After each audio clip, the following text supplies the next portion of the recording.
வணக்கம் guys, welcome back to channel trial and success. இன்னைக்கு நம்ம இந்த வீடியோவில் எதை பற்றி பார்க்க போகிறோம்னா பைசன் படத்தோட சாங்ஸை பற்றி தான் பார்க்க போகிறோம். ஆக்சுவலாக ரொம்ப நாள் ஆயிடுச்சு ஒரு படத்தோட சாங்ஸை பற்றி பேசி. ஏன்னா அந்த குவாலிட்டியான சாங்ஸ் வருதா அப்படின்னு இருக்கும்போது ஒரு கொஸ்டின் மார்க் தான். எனக்கு பர்சனலாக ரொம்ப மாதங்களுக்கு அப்புறம் ஒரு சாங்காக ஒரு ஆல்பமாக எனக்கு ரொம்ப பிடிச்ச ஆல்பமாக இந்த பைசன் ஆல்பமாக எனக்கு மாறிச்சு. ஏன்னா அந்த ஆல்பத்துக்குள்ளே அவ்வளோ விஷயம் இருக்குது பேசுறதுக்கு. அதனால் அவ்வளோ விஷயம் கொண்ட ஒரு தரமான ஆல்பத்தை பற்றி பேசுறதுல எனக்கும் பிடிக்கும். அதனால வீடியோவும் பண்ணலாம். அந்த மாதிரி தான் ஆக்சுவலாக இந்த பைசன் படம் எப்போதும் இருக்கிற காம்போவை பிரேக் பண்ணி ஒரு காம்போ வந்திருக்கு. எனக்கு ரொம்ப இந்த மாதிரி காம்போ பிரேக் பண்ணால் பிரச்சனையே கிடையாது. ஏன்னா எப்போதுமே மாரி செல்வராஜ்னா சந்தோஷமாக மியூசிக் பண்ணிட்டு இருந்தார். எக்ஸப்ட் ஒரு படத்தை தாண்டி அன்டவுட்டட்லி ஒரு புது காம்போ நிவாஸ் கே பிரசன்னான்னு ரொம்ப வருஷமாக அவர் இருக்காரு. பட் அவருக்கான ஒரு பிரேக் த்ரூன்னு ஒரு ஆல்பம் கிடைக்காது. ஹோப் இந்த ஆல்பம் இருக்கும். ஏன்னா அந்த மாதிரியான ஒரு தரமான ஒர்க் தான். அதை பற்றி தான் பார்க்க போகிறோம். நீங்கள் எங்கள் சேனலுக்கு ஃபஸ்ட் டைம் வந்தால் மறக்காம எங்கள் ட்ரையல் அண்ட் சக்ஸஸ் சேனலுக்கு சப்ஸ்கிரைப் பண்ணுங்கள். இதே மாதிரி வீடியோஸ் உங்களுக்காக நிறைய காட்டே இருக்குது. வாங்க ஸ்ட்ரைட்டாகவே நம்ம வீடியோக்குள்ளே போகலாம்.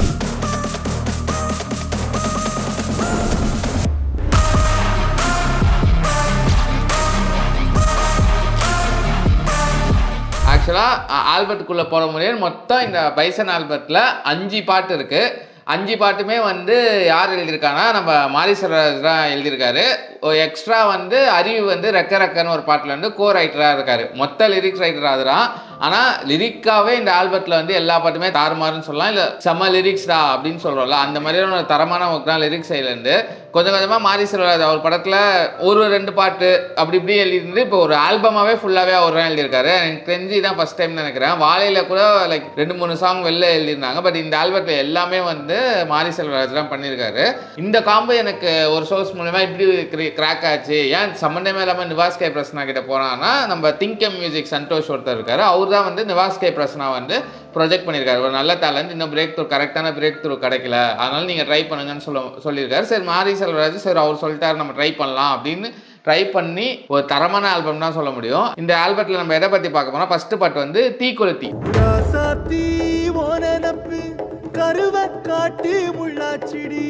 யார் பாடியிருக்காங்கன்னா நம்ம நிவாஸ் கே பிரசன்னாவே பாடியிருக்காரு. ஆக்சுவலாக ஒரு லவ் பிரேக்கப் சாங் மாதிரி தான் இது. ஆக்சுவலி இந்த பாட்டோட லென்த் 7 மினிட்ஸ். 7 மினிட்ஸ்ல இப்போ சாங் வரதே ரொம்ப அதிசயம் அப்படிதான் இருக்கு.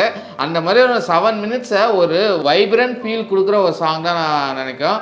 லைக் லிட்ரலாக நீங்கள் ஹெட்செட்டில் போய் கேளுங்க, அந்த வே ஆஃப் இன்ஸ்ட்ருமெண்ட்ஸ் யூஸ் பண்ணதே அவ்வளோ சூப்பராக இருக்கும்.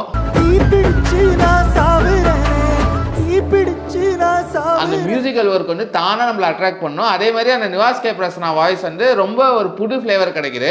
எனக்கு தெரிஞ்சு நிவாஸ் கே பிரசன்னா 2-3 சாங்ஸ் தான் பாடியிருக்காரு அவர் மியூசிக்கில். அது எதுவுமே ஹிட் ஆகல. பட் இதுதான் ஒரு சிங்கராக கூட ஒரு நிவாஸ் கே பிரசன்னா கிட்ட எனக்கு டோன் இருக்கு. ஏன்னா அந்த பெயின் அழகா அந்த வாய்ஸ்ல இது பண்றாரு. இன்னொன்று ஒரு ஃப்ளேவர் என்னன்னா இந்த பாட்டில் யூஸ் பண்ணுற ஃபுல்லாவே பேஸ் கிட்டார் தான் யூஸ் பண்ணியிருக்காங்க. ஆனால் இந்த சாங்கோட ஸ்பெஷலே என்னன்னா இந்த போர்ஷன்ல நடுவில் ஒரு இடத்துல ஃப்ளூட் வரும் வேகமா. 2 பேரும் அந்த வீடியோ விஷயஸ்ல கூட ட்ரூ அனுப்பமாவும் இருக்கிற மாதிரி அந்த ஒரு ஃப்ளூட் இது வேற லெவலில் இருக்கும்.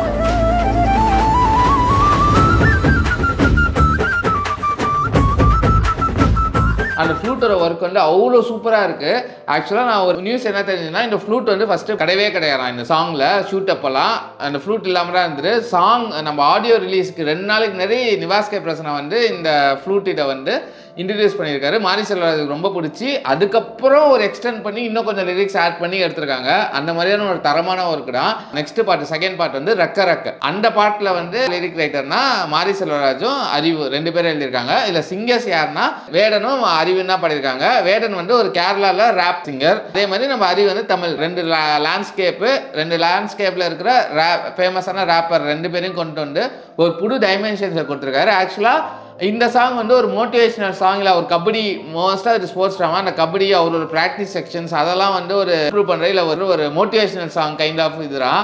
லிரிக்குமே அதுக்கேற்ற மாதிரி தான் இருக்குது. நல்ல ஒரு பயங்கரமான lyric.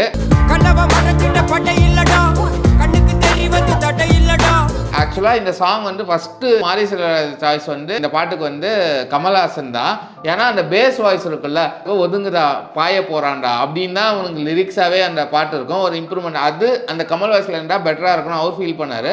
But Nivas K Prasanna why can be try with younger thing, அந்த வாய்ஸ் இருக்கும் பட் யங்கர் பீப்புள் யாராவது ஒருத்தங்க வச்சு ட்ரை பண்ணலாம். அப்படிதான் வேண்டன் கொண்டு வந்திருக்காங்க. வேண்டனுக்குள்ள ஒன்றுனா அறிவையும் சேர்த்து பாட வைக்கலாம். அந்த மாதிரி தான் இந்த பாட்டோட ஃபார்மேஷன் வந்திருக்கு. ஆக்சுவலாக இந்த ஆல்பத்தில் மோர் ட்ரெடிஷ்னல் இன்ஸ்ட்ருமெண்ட்ஸ் தான் யூஸ் பண்ணுறாங்க. இதில் மட்டும்தான் நம்மளுக்கு கொஞ்சம் modern instruments electric guitar use பண்ணியிருக்காங்க, கேபா பண்ணியிருக்காரு. ஒரு high on motivational high on pumping சாங்னு சொல்லலாம். அந்த மாதிரி தான் கபடி போர்ஷன் யூஸ் பண்ற ஒரு அனதர் ஒரு தரமான சாங்.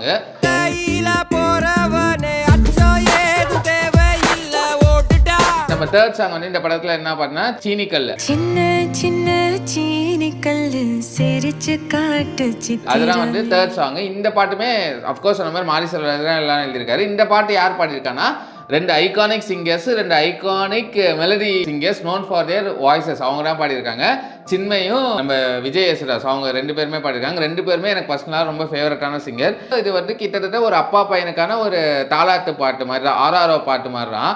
லிட்ரலாக இந்த சாங் வந்து படத்தில் வந்து லிரிக் அவர் ஸ்கிரிப்ட் எழுதும்போது என்னன்னா ஒரு ஓல்ட் சாங் யூஸ் பண்ணலாம், அவருமே இந்த ட்ரெண்டுக்கு வந்துட்டார் போல. இப்போலாம் சிவாஜி சாங் ஒன்று சொல்லியிருக்காரு, மலர்ந்து மலராம, அந்த பாட்டு. நிவாஸ் கே பிரஸ்னா இல்லை சார் நான் கம்போஸ் பண்ணியே கொடுக்குறேன், உங்களுக்கு பிடிக்கலன்னா ஒஸ்ட் கேஸில் நீங்கள் யூஸ் பண்ணீங்க, எனக்கு பர்சனலாக ஒர்க் ஆகாது, என் ஆல்பத்தில் என் சாங்ஸ் தான் இருக்குன்னு நான் ஃபீல் பண்ணுவேன் அப்படின்னு சொல்லும் போது 10 மினிட்ஸில் ஒரு கான்வர்சேஷன் 10 மினிட்ஸில் கம்போஸ் பண்ண சாங்க.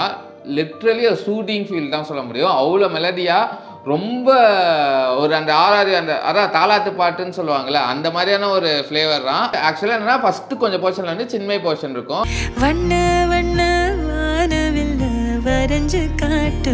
நெக்ஸ்ட் வந்து அப்பாவோட பசுபதிக்கு சொல்ற மாதிரி வரும். அது வந்து விஜய் யேசுதாஸ் குரல் கொடுத்திருப்பாரு. அந்த ஆட்டோ டியூனை கம்பேர் பண்ணும்போது எப்போல்லாம் நம்ம எங்கெல்லாம் ஒரிஜினல் இன்ஸ்ட்ருமெண்ட் யூஸ் பண்ணுறோமோ அந்த சாங்ஸோட இம்பாக்டே வேற லெவல். அதுக்கு ஒரு தரமான சாங் தான். அடுத்தது இந்த படத்தில் வந்து 4வது பாட்டு வந்து தென்னாடு. இந்த பாட்டு வந்து யார் பாடியிருக்காருன்னா சத்யன் பாடியிருக்காரு. ரொம்ப வருஷத்துக்கு அப்புறம் சத்யன் ஒருத்தர் பாடியிருக்காரு. ஆக்சுவலாக ஒரு ரீசெண்டாக ஒரு இன்டர்வியூலேயே எங்கேயோ சொல்லியிருந்தாரு, எனக்கு யாருமே சான்ஸ் கொடுக்க மாட்டாங்கன்னு சொல்லிட்டு, இதுக்காகவே மாரி செல்வராஜ் வந்து இவரை பாட வைக்கணும் அப்படின்னு சொல்லி கொண்டு வந்திருக்காரு. லிட்ரலாக யாருன்னா அவர் வந்து நம்ம 2010, 11, 12 நிறைய சாங்ஸ் பாடியிருக்காரு. ரொம்ப ஃபேமஸ்னா நம்ம கழுகுல வந்து ஆம்பளைக்கும் பொம்பளைக்கும் அந்த பாட்டு பாடியிருக்காரு. அப்புறம் வந்து துப்பாக்கியில் வந்து குட்டி புலி கூட்டத்தில் அடிஷ்னல் சிங்கராக பாடியிருக்காரு. இந்த மாதிரி நிறைய ஐகானிக் சாங்ஸ்லாம் பாடியிருக்காரு. கடைசியாக ஒரு பாடல் வந்து வடகரின்னு ஒரு படத்தில் 2014 பாடியிருக்காரு. கிட்டத்தட்ட 11 இயர்ஸ்க்கு அப்புறம் ஒரு சான்ஸ் கொடுத்துருக்காங்க. ஒரு ஆல்பம்னா ஒரே டியூன் ஒரு மொனத்தானாஸா இருக்கிற மட்டும் கிடையாது. சும்மா ரீல்ஸ் போறது, ட்ரெண்டிங்க்கு போறது அப்படின்னு மட்டும் இருக்காது. இருக்கலாம் ஒரு சாங் அந்த மாதிரி இருந்துட்டு போட்டோம். பட் இந்த மாதிரி கொடுக்க போடுறான். இதுல என்னன்னா லிரிக் ரைட்னு ஒரு நல்ல லிரிக் கிடைக்கும். அதே மாதிரி நிறைய சிங்கர்ஸ் யூஸ் பண்ணலாம். லிட்ரலா இந்த ஆல்பத்தில் வந்து மொத்தம் 5 பாட்டில் வந்து 7 singers including Nivas K Prasanna. அப்போ கேட்கும் போதே உங்களுக்கு வேரியஸ் ஆஃப் சிங்கர்ஸ் ஒரு பாட்டும் ஒரு ஃபிளேவர் கொடுக்கும். நேச்சுரலா சிங்கர்ஸ் கொடுக்கும்போது அது இந்த சாங் ஹையான மியூசிக்கல் இன்ஸ்ட்ருமெண்ட் தான். அவர் மேஜரா என்ன யூஸ் பண்ணியிருப்பாருன்னா உங்களுக்கு வந்து அக்யூஸ்டிக் கிட்டார்ல யூஸ் பண்ணியிருக்காரு. கொஞ்சம் மாடர்னைஸ்டா இருக்காரு. ஆனா அந்த மாடர்னைஸ்டா இருக்கும்போது ட்ரம்ஸ், தப்பாஸ் அதெல்லாம் கூட யூஸ் பண்ணியிருக்காரு. வயலின் இன்ஃப்ளூயன்ஸ் நிறைய இந்த பாட்டுல இருக்கும். பாட்டு வந்து எதை குறிக்கிறோம்னா அந்த லேண்ட்ஸ்கேப்பை குறிக்கிறது. தென்னாடு அந்த லிரிக்கே உங்களுக்கு தெரியுது, அந்த ஃபர்ஸ்ட் லைனே தெரியுது தென்னாடுன்னு. அது எக்ஸாம்பிள் பரணி ஆரோன்னு ஒரு லைன் இருக்கு. பரணி ஆர்னா தாமரை பரணி ஆற்ற சொல்றாங்க. நாட்டு நடுற சீக்வன்ஸை எக்ஸ்பிளைன் பண்ற மாதிரி ஒரு லிரிக்கு. இந்த மாதிரி மெலடி, இந்த மாதிரி ரொம்ப ion musical instrument, ion voice value கொடுக்குற ஆல்பம் பிடிக்கிறவங்களுக்கு கண்டிப்பா இந்த மாதிரி ஆல்பம்லாம் பிடிக்கும். அப்புறம் எனக்கு இந்த ஆல்பத்தோட கடைசி பாட்டு லாஸ்டா ரிலீஸ் பண்ண பாட்டு காலமாடான்.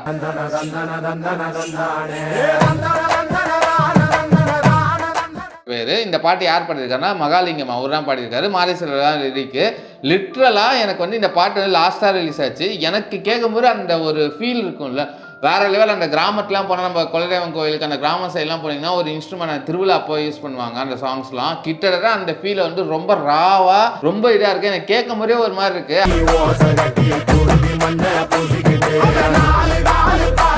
ஆக்சுவலாக எனக்கு ரீசெண்டாக காந்தாரா ரிலீஸ் ஆச்சு, வராக ரூபம் எல்லாம் சொல்லியிருப்பீங்க.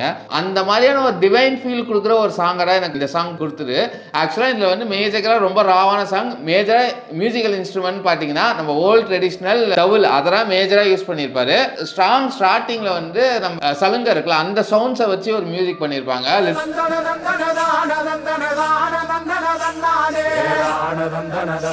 இதான் மியூசிக்கல் இன்ஸ்ட்ருமெண்ட். ஆனால் அவங்க கொடுக்குற ஒரு எஃபெக்ட் இருக்குல்ல வேற லெவலில் அந்த சாங் கொடுக்குது. லிட்ரலாக நீங்கள் ஒரு நல்ல சவுண்ட் சிஸ்டமில் கேட்டால் அந்த யூஸ் ஆஃப் மியூசிக்கல் இன்ஸ்ட்ருமெண்ட்ஸை வந்து அவ்வளோ ரசிக்கலாம்.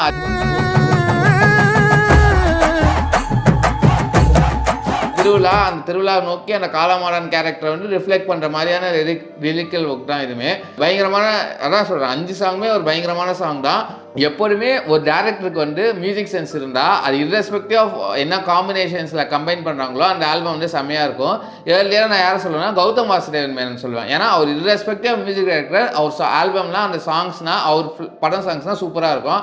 கிட்டத்தட்ட இப்போ மாரி செல்வராஜ் எனக்கு அந்த ஃபீல் கொடுக்குறாரு. பீட் சனாவாக இருக்கட்டும், பீட் ஏஆர் ரஹ்மானாக இருக்கட்டும், பீட் இப்போ நிவாஸ் கே பிரசன்னா 3 பேரும் இருந்தாலுமே அந்த ஃப்ளேவரை கரெக்டாக கொண்டு வந்தார். லிட்டரலாக சொல்ல போனால் நிவாஸ் கே பிரசன்னா கிட்ட சொன்ன ஒரே விஷயம் என்னன்னா அந்த சோல் உனக்கு எனக்கு அந்த சோல் ரிஃப்ளெக்ட் ஆகிட்டு என்னோட இது உனக்கு புரிஞ்சிச்சுன்னா அந்த சாங் நல்லா வரும் லெட் சீன்னு சொல்லி தான் போயிருக்காங்க.